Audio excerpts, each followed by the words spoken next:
सभी साथियों का बहुत बहुत स्वागत है आपके अपने यूट्यूब परिवार एजुकेशन एम विथ अमरीश में। साथियों, आज हम लोग संविधान निर्माण के बारे में चर्चा करेंगे। इस वीडियो के माध्यम से बताया जाएगा कि संविधान का निर्माण कैसे हुआ, उसमें जो भी प्रमुख शर्तें थी उन सभी पे चर्चा की जाएगी। और अगर आप चैनल पे नए हैं तो प्लीज़ सभी साथियों से निवेदन है कि चैनल को सब्सक्राइब कर लें और वीडियो पूरी वॉच किया करें। तो चलिए शुरुआत करते हैं संविधान निर्माण की शर्तों से। तो संविधान का जो निर्माण, फर्स्ट पॉइंट है कि बी.एन. राव को संविधान सभा का संवैधानिक सलाहकार नियुक्त किया गया था। जब संविधान निर्माण किया गया तो बी.एन. राव को संविधान सभा का संवैधानिक सलाहकार नियुक्त किया गया था। बी.एन. राव जी को संवैधानिक सलाहकार संविधान निर्माण में नियुक्त किया गया।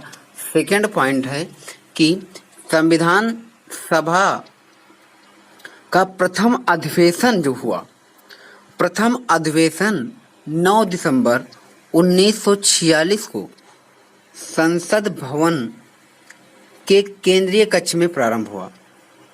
संविधान सभा का प्रथम अधिवेशन 9 दिसंबर 1946 को संसद भवन के केंद्रीय कक्ष में प्रारंभ हुआ और ये जो हुआ, डॉक्टर सच्चिदानंद सिन्हा को सर्वसम्मति से अस्थायी अध्यक्ष चुना गया था। 9 दिसंबर को अस्थायी अध्यक्ष के रूप में संविधान सभा के अस्थायी अध्यक्ष के रूप में किसे चुना गया, तो सच्चिदानंद सिन्हा। यहाँ से जो इम्पोर्टेंट पॉइंट है वो प्रथम अधिवेशन 9 दिसंबर 1946 को हुआ और किसकी उपस्थिति में, तो वहाँ पे डॉक्टर सच्चिदानंद सिन्हा की सर्वसम्मति से, जो कि उन्हें अध्यक्ष तो चुना गया लेकिन अस्थायी अध्यक्ष चुना गया था। अगला पॉइंट है कि 11 दिसंबर 1946 की बैठक में डॉक्टर राजेंद्र प्रसाद को संविधान सभा का अस्थायी अध्यक्ष चुना गया। अस्थायी अध्यक्ष चुना गया 11 दिसंबर 1946 को डॉक्टर राजेंद्र प्रसाद जी को अस्थायी अध्यक्ष, और 9 दिसंबर 1946 को सच्चिदानंद सिन्हा जी को। ये दोनों पॉइंट्स बहुत ही इम्पोर्टेंट हैं और यहाँ से क्वेश्चन पूछ लेता है और ये क्वेश्चन कंफ्यूज हो जाते हैं लोग। इसमें जो है अस्थायी और अस्थायी के चक्कर में गलत कर देते हैं क्वेश्चन को। तो सच्चिदानंद सिन्हा अस्थायी अध्यक्ष 9 दिसंबर 1946, 11 दिसंबर 1946 को अस्थायी अध्यक्ष के रूप में डॉक्टर राजेंद्र प्रसाद जी को चुना गया था। चलिए आगे देखते हैं। आगे है कि 13 दिसंबर 1946 को पंडित जवाहरलाल नेहरू ने एक उद्देश्य प्रस्ताव प्रस्तुत कर संविधान की आधारशिला रखी। 13 दिसंबर 1946 को पंडित जवाहरलाल नेहरू, जो भारत के प्रथम प्रधानमंत्री हुए, उन्होंने एक उद्देश्य प्रस्ताव जो है पारित किया और उसमें एक आधारशिला रखी 13 दिसंबर 1946 को। अगला पॉइंट है कि संविधान के निर्माण का कार्य करने के लिए अनेक समितियां बनाई गई, जिसमें सबसे प्रमुख डॉक्टर भीमराव अंबेडकर की अध्यक्षता में बनी 7 सदस्यों वाली प्रारूप समिति थी, जो डॉक्टर भीमराव अंबेडकर जी ने, और इन्हें डॉक्टर भीमराव अंबेडकर जी को संविधान सभा का जनक कहा जाता है। इन्होंने ही संविधान लिखा है। तो प्रारूप समिति 7 सदस्यों वाली प्रारूप समिति थी। प्रारूप समिति को आइए हम लोग जान लेते हैं कि प्रारूप समिति क्या थी।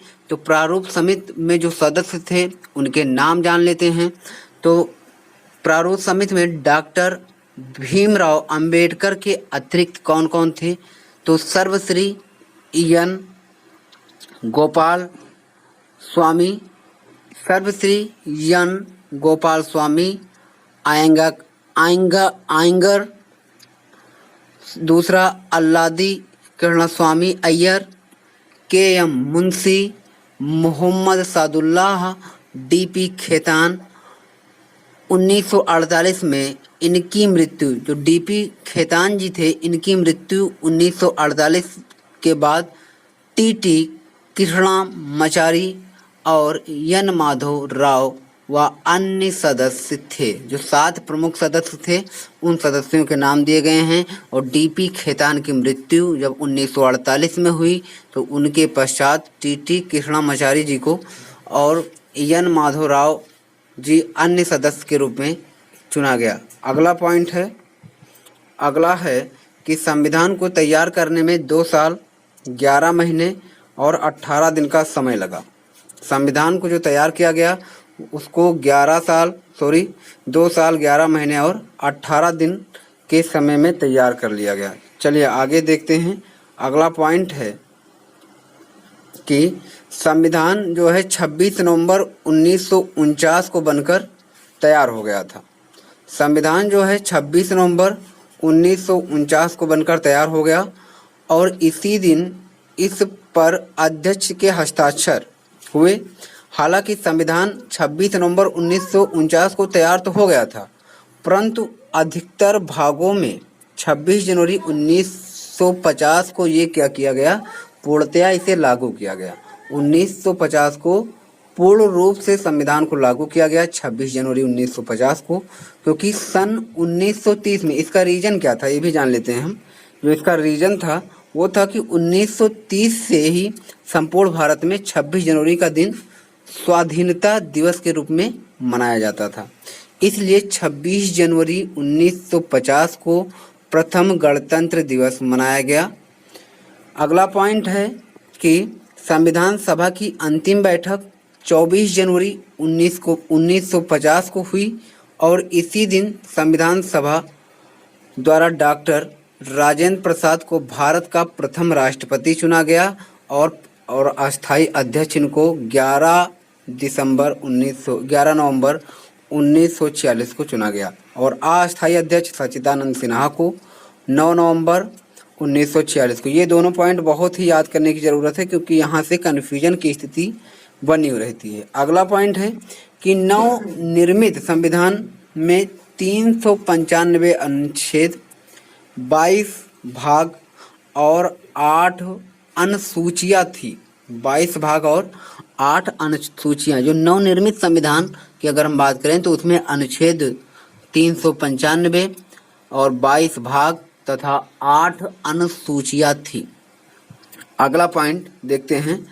अगला पॉइंट है कि डॉक्टर भीमराव अंबेडकर को भारतीय संविधान के जनक के रूप में जाना जाता है। संविधान को डॉक्टर भीमराव अंबेडकर जी ने ही दिया है। चलिए आगे अब हम देख लेते हैं मूल अधिकार। मूल अधिकार को जान लेते हैं। भारतीय मूल अधिकार क्या हैं तो उन सभी पे चर्चा होनी है। तो अगर मूल अधिकार की बात करें तो भारतीय नागरिकों को 6 मूल अधिकार प्राप्त हैं जो निम्नलिखित हैं। फर्स्ट है समानता का अधिकार। समानता का अधिकार जो है वो अनुच्छेद 14 से 18 के बीच में समानता का अधिकार दिया गया है। स्वतंत्रता का अधिकार अनुच्छेद आर्टिकल 19 से 22 के मध्य स्वतंत्रता का अधिकार है। और शोषण के विरुद्ध जो अधिकार है वो अनुच्छेद आर्टिकल 23 और 24 में दिया गया है, शोषण के विरुद्ध अधिकार। धार्मिक स्वतंत्रता का अधिकार अनुच्छेद 25 से 28 के बीच में धार्मिक स्वतंत्रता का अधिकार। अगला है संस्कृति और शिक्षा संबंधी अधिकार अनुच्छेद 29 व 30 में। संस्कृति और शिक्षा संबंधी अधिकार जो है अनुच्छेद 29 व 30 में दिया गया है और संवैधानिक उपचारों का अधिकार अनुच्छेद 32 में। तो ये 6 भारतीय नागरिकों के मूल अधिकार हैं। अगला है कि भारतीय नागरिकों को वर्तमान समय में संपत्ति का अधिकार मूल अधिकार के रूप में प्राप्त नहीं है। इसे 44वें संविधान संशोधन 1978 द्वारा एक कानूनी अधिकार बना दिया गया है, जिसका उल्लेख अनुच्छेद 300 आर्टिकल 300 का में दिया गया है। दोस्तों, ये कुछ संविधान निर्माण से संबंधित पॉइंट थे, जिसको आपके बीच में हमने पहुंचाने का प्रयास किया। वीडियो अच्छी लगी हो तो वीडियो को सब्सक्राइब, चैनल को सब्सक्राइब, वीडियो को लाइक और शेयर करें। सभी का बहुत बहुत धन्यवाद।